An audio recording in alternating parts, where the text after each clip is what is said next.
Cbum also calling Mike Israetel a clown. It started with Dorian Yates saying that Mike Israetel is a bag of shit. But now we have Cbum saying Mike Israetel's a clown before GTA 6. I call it the clown curl. This is what Mike Israetel does. You call it that? Because he's a clown or because it looks like a clown?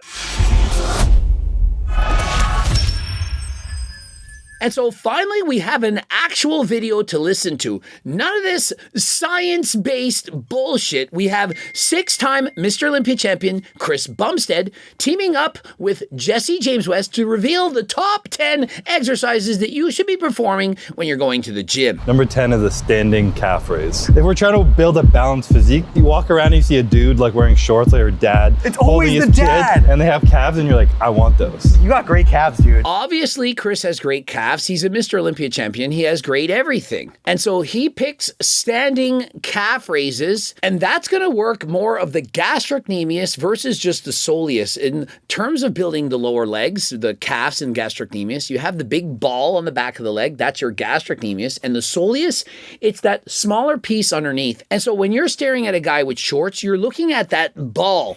Yeah, boy. Not the ball sack, the ball of calf muscles below their knees. You don't really care so much about the soleus, and so if you're going to pick one exercise, you should do it with your knees straight, whether it's standing or seated, for example, doing a leg press and so on. So long as your legs are straight, you're most likely predominantly working the gastroc. There's some science lifting that Jeff Nippert has told me that you don't have to actually like press all the way. I always argue that the longest range of motion is the best way to train a muscle. So I'm sure he's right, but it's also right to use a big range of motion. Chris, why do you assume he's right? Jeff is saying science-based lift says you don't have to go all the way to the top. You know, long-range partials, it's all you really need. What about what your experience tells you? That you should go all the way down and all the way up. Do full range of motion. And so just because Jeff Nippert and perhaps Mike Israetel, that they found some study that says, hey, if you just do partial range of motion, you know, long range partials, because there's a study for 8 weeks and some soccer moms, they did that and they build just as much muscle. It doesn't mean that you will build just as much muscle. Forget what Jeff Nippert told you and do what you know makes sense. Full range of motion. It's a tool. There's always a tool and a method to use something. And so Chris, he's trying to be a politician, diplomatic, if you will. Yeah, you can do that sometimes, my way sometimes. It's a tool. Everything's a tool. And essentially, the theme of this video is it depends. It depends is way more scientific than saying you should do 54 sets per week or 43 sets per week or 10 to 20 sets per week. It depends on your experience, your training intensity, how much volume you've been doing. Whether it's the first time you've done it, are you injured? Are you sick? Is it a deload? Are you peaking? Are you a powerlifter, a bodybuilder? Are you a sports enthusiast or whatever? It depends. Number 9 is dumbbell shoulder press. I feel like as I've gotten older, a lot of stuff comes down to like joint health. When you get older and you have injuries and you start to lean one way with a machine or something, you're more likely to have shoulder for life. And so notice Chris says, in my opinion, the dumbbell shoulder press is the best exercise. But that's just in his opinion. He says whatever reduces your injuries the most. He's getting older. Isn't he 30? He's not getting older at all. Coach Greg is 50, and I'm telling you, for me, this is one of the worst exercises. I prefer machines. He says when you're using machines, you might sway forward, you might sway back. That's exactly what can happen when you're doing dumbbells. And so the best shoulder exercise based on science is it depends. It depends on you. It depends on your experience. It depends on what you like to do. And so choose an exercise that you enjoy, go through the full range of motion, and try to go hard. We all know it's about training harder than last time. For years, they tried to bamboozle us, to confuse us, that it was volume that was king when we knew it was intensity all along. And so when you start out as a beginner, you can go easy. You learn the ropes. You learn how to perform the exercise. But as you get more experience, you continue to push hard. Harder than last time. And you know what can help you to push even harder? Turk Builder Max and Turk Platinum. Either of these, you can head to the website, code Greg 15% off. And if it doesn't work, if you don't add pounds of muscle to your frame or increase your strength, it's a money back guarantee, 100% money back guarantee. And on top of that, a $20 gift card. To build big shoulders, pressing is necessary. No. I think there are people who could probably grow quads by strictly doing quad extensions, you know? But can the average person do it? No, probably not. I love this. Do you need to do shoulder presses? No. Honestly, no. Chris Bumstead is saying no. And so even if it is ranked the most important, the best exercise of all time, it might not be for you. Perhaps it hurts your shoulders. For me, it hurts mine. I can't do them. And so why would I do something just because Mike Israetel or Jeff Nippard says, hey, this is number one? Should you actually do it? Of course not. Do what works best for you. For all these exercises, should we be training to failure? I don't do every single set, every single workout to failure. Okay. If you're at the intermediate or advanced level, you really need to push yourself. Now, I'm not saying you shouldn't warm up or that you have to go to failure and beyond, drop sets, force reps on every single set, but if you look at this work and you compare it to last, you should be trying to go harder than last time. Number 8 is? Chest supported row. Okay, I'm gonna take a guess because, you know, Chris has like 75 of them. I'm gonna go with the race car row. T-bar. No! Next up, the T-bar row. This is one of my favorites. I typically, for back, I only do 2 different exercises. I do one where I'm pulling down and one where I'm pulling to my chest. It's really all that you need if you're looking to get a balanced physique. There's only 2 exercises you need for your back. The rest, of course, you can do. They're icing on the cake. But this is one of my go-tos. I did it yesterday and I'm super sore. I have this poster of you in my bedroom, of Right you above the of you bed. like this. Well, I lay down, I stare at it at night as motivation. It's a little sus. Perhaps he lays down at night and something happens all over his stomach. He gets a blue lobster all over his stomach. You know Ronnie Coleman's my dad, right? I did know that see actually, it? yeah. He told me. Yeah. Do you not know that Chris Bumstead is a black natural athlete? Did Jesse James West not realize this? He's saying Ronnie Coleman is father. Ronnie Coleman is Cbum's father. Do you not see the resemblance? Black natural athlete. This is Cbum, 100% natty. If he were on performance enhancing drugs, he would most likely be 9-time open time Mr. Olympia champion. They say bodybuilding is one from the back. So are crazy nights at Miami clubs. Do you think? Sure. I'm pretty sure Jesse has never had a crazy night at a Miami club. Do you think that bodybuilding shows are one from the back? Bodybuilding shows are won by whoever wins the most poses. And traditionally, there's more shots from the front than the back, technically. Honestly, so. Yeah, shows are not won from the back, but they are in fact lost from the back. If you're winning from the front and you turn around and you suddenly have no back, for example, Samson Dota, this is when you lose it. In comparison, Martin Fitzwater, who just beat him at the Prague Invitational, and I understand it wasn't really fair, Martin Fitzwater, he is in fact a Martian, and seeing as he had home field advantage, you know, Mars is the red planet, how could he lose? And so when Martin turned to the rear and hit the back double bicep, it was lights out.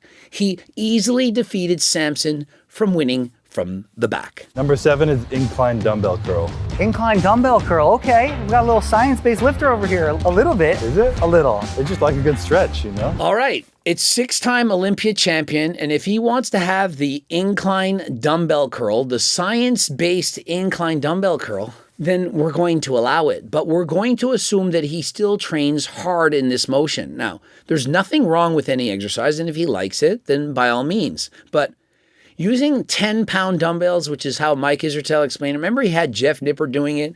They're doing that with 10 pounds. I feel like tension is important, as in how much weight that you're lifting. And if it's only 10 pounds and you're an advanced level bodybuilder, it's probably not going to be as beneficial as if you actually had more weight and trained hard. I use various different ones. I'll go from 35 degrees to 90 degrees. Really? Have All you the ever way done down. it like laying down where you're like, I haven't done that. They know that this is a little bit odd, a little bit strange that he's picked one of these exercises and so, hey, we don't discriminate. If you like science-based exercises, you can still do them, but you still need to train them hard. None of this 3 reps in reserve bullshit. That's for your beginners, early intermediates. I call it the clown curl. This is what Mike Israetel does. You call it that?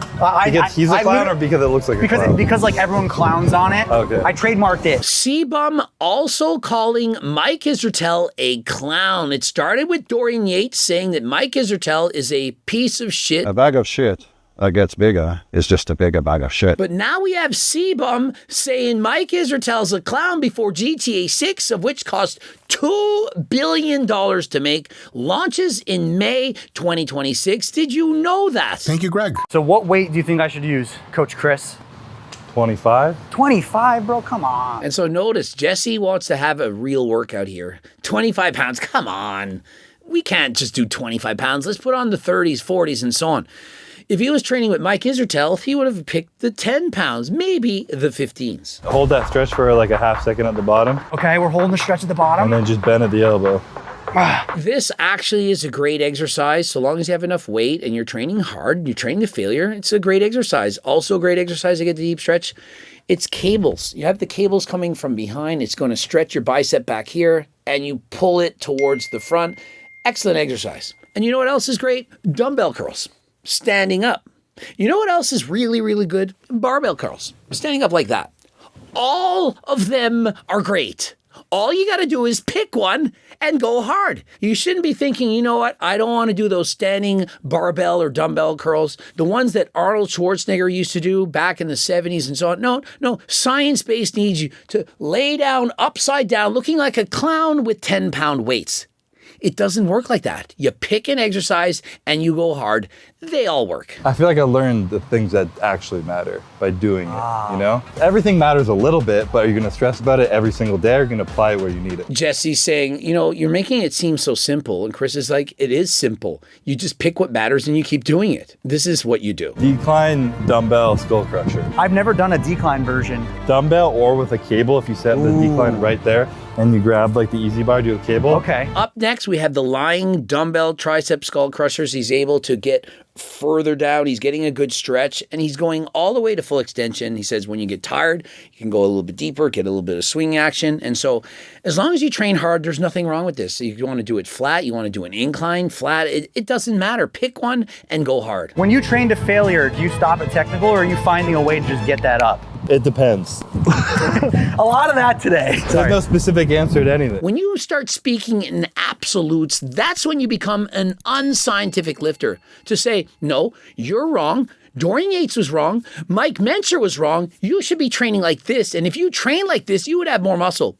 You know, Ronnie Coleman, had he trained like me, he would have been better. Dorian Yates, he could have been a much better athlete had he been training like Mike Israetel. Really, he needed to have a deload every 4 weeks. He needed to start very easy and progress upwards in 4 weeks and do mesocycles and macrocycles and all of this nonsense? Or could he just go and train hard? If I'm at a phase where it's just annihilating myself as much as possible, then it's half reps, quarter reps, whatever, just like kill something. But if the goal is technical failure, then I just stop at technical failure. Hell yeah. And so the answer, it depends. When do you train to failure? Depends. What is your level of training? Did you want to train failure that day? How did you feel? If you feel totally recovered, do you really need to go and take a deload just because it's programmed that way on your app? Or can you just instinctively go to the gym and train hard? And what is the goal every time you go to the gym? To train harder than last time. Oh, but Coach Greg, he makes no sense. Yet when Jeff Nippard, after 5 years of making a zero gains, he suddenly goes on a diet, a calorie deficit. And what does he do? He does half the volume and finally puts on muscle by doing what? By training to failure each and every time. And so what does that prove? Well, for Jeff, he decided, you know what? There's an exception to the rule of volume if you're in a deficit. Really, Jeff, you build muscle differently when you're in a deficit than you're at maintenance or in a surplus. Muscle, it builds differently now because you did a study on yourself, sample size 1. And so now you've concluded in a deficit, hey, less volume, so that you can sell more programs. Number 5 is a barbell back squat. Sam was giving me He said that he thinks people who squat out of the cage without safety are like reckless, crazy people. I mean, it could kill you. I mean, honestly, I do think that it's reckless and it's not safe squatting outside of the cage because what happens if you can't squat that weight? There's going to come a time when you're perhaps going to sprain your ankle, you're going to walk backwards incorrectly, your knee's going to give way, you get injured. And what then? When you tear your hamstring, your quad, now we don't want this to happen, but perhaps 1 in 1,000 times, something bad is going to happen. And if you don't have the safety rack in place, a lot worse can go wrong. Bodybuilders, myself, are like, oh, I can't squat. What am I going to do? I'm going to go use machines and just inhibit my injury to get worse and worse and my range of motion to be stuck like here. And then we all walk around like this. And so Cbum is saying, look, you really should be squatting and you should be squatting deep. And if you can't squat deep, should you do a different exercise? No, you should learn how to squat deep and you should fix the problem. Now, I don't agree with this, but for Cbum, it actually works. And probably for many people, he's right. And if you can't perform a proper squat, perhaps you should be practicing your range of motion, stretching, learning what's holding you back. But for other people, perhaps they just have back problems, knee issues. Their anatomy just doesn't favor that motion. And so there are other things. For example, a Smith machine, or you can perform any machine of your choice. And if you can't perform that, a leg press or a belted squat, leg extensions, there are a ton of exercises. And so just like when Cbum said earlier that you don't need to use a shoulder press to build your shoulders, there's other exercises. You could do laterals and so on. The same applies to your quads. There's always a different way to skin a cat. All right, so this is like 5B. I'd normally be in socks or barefoot. Okay. I hate squishy anything under my feet when I'm training legs, and I want to be able to spread my toes. Isn't that great to be able to hear the word spread and not have somebody like Mike Israetel ruin it by saying something that he wants to do with Jesse James or Chris Bumstead? Finally, we get to have a normal conversation, spread your toes out, and we don't have to make any jokes about that whatsoever. What's the best tempo for training? Wait, I got it. It depends. It depends on your training. Exactly. There is no perfect tempo. Oh, each rep has to be done in 2 seconds. No, it's 1 second down, 2 seconds up. It's 2 seconds down, 1 second up. It's 8-second eccentrics with 1 second pause and 3 seconds on the way up. Because one study discovered that it's better to do this way than another. Yeah, with 8-week studies using soccer moms. Who cares? Soccer players, basketball players, bodybuilders, everyone is different. But you know what is common for all these, and we've been saying this for decades? Progressive overload, which means to train hard. You have to keep going harder. You challenge the body once it adapts to a certain exercise, a certain movement, certain amount of weight, certain tempo. You have to now go harder. That is how you build muscle. Up next, exercise number 4. It is? Lying hamstring curl. Science says that seated builds more muscle. Just because science said that doesn't mean that it's actually true. Which exercise do you feel better? Which one do you go harder on? Which machine do you have? What if you have a seated hamstring exercise and it doesn't seem to feel right for you? I saw Jeff Nippard, Will Tennyson doing shoulder presses, and they were measuring everything. Which muscles are firing? Which one is better?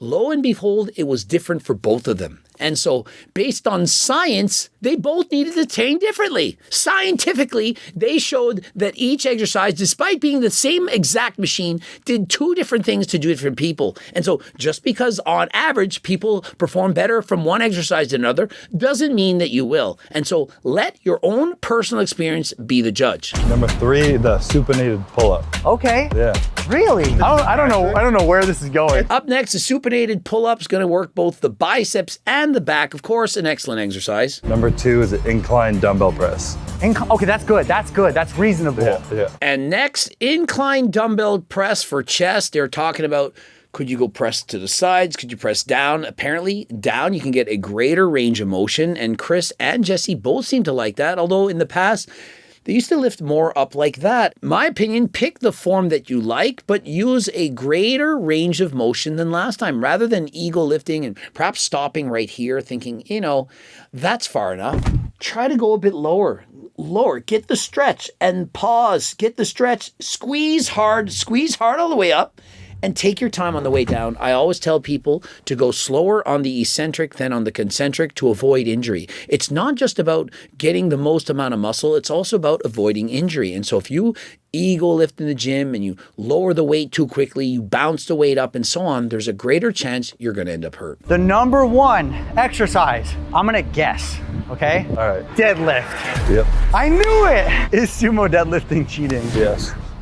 I do believe he's being a little tongue-in-cheek, and so if you want to do it sumo or conventional, just do it harder than last time. If you're a powerlifter, why would we care which way you lift? Now, for myself, I don't do either. But if I were to pick one, I personally would choose the trap bar deadlift, which is kind of like somewhere in the middle. I do believe that for me as a bike racer, being in that motion in the trap bar and being able to explode out of the hole would be similar to the power you put out during a bike sprint. And so depending on the sport that you're involved in, depending on your weaknesses, depending if you have lower back injuries, for example, myself with L4, L5 herniated discs, do I really want to do deadlift after deadlift and end up in my 60s unable to walk because because I'm injured, or do I want to train safer than last time? And so I rarely squat, I don't deadlift, I don't bench press because I'm trying to keep my physique as healthy as possible for as long as possible. I do the exercises that don't hurt, I push as hard as I can, and I go to the gym and I lift weights my entire body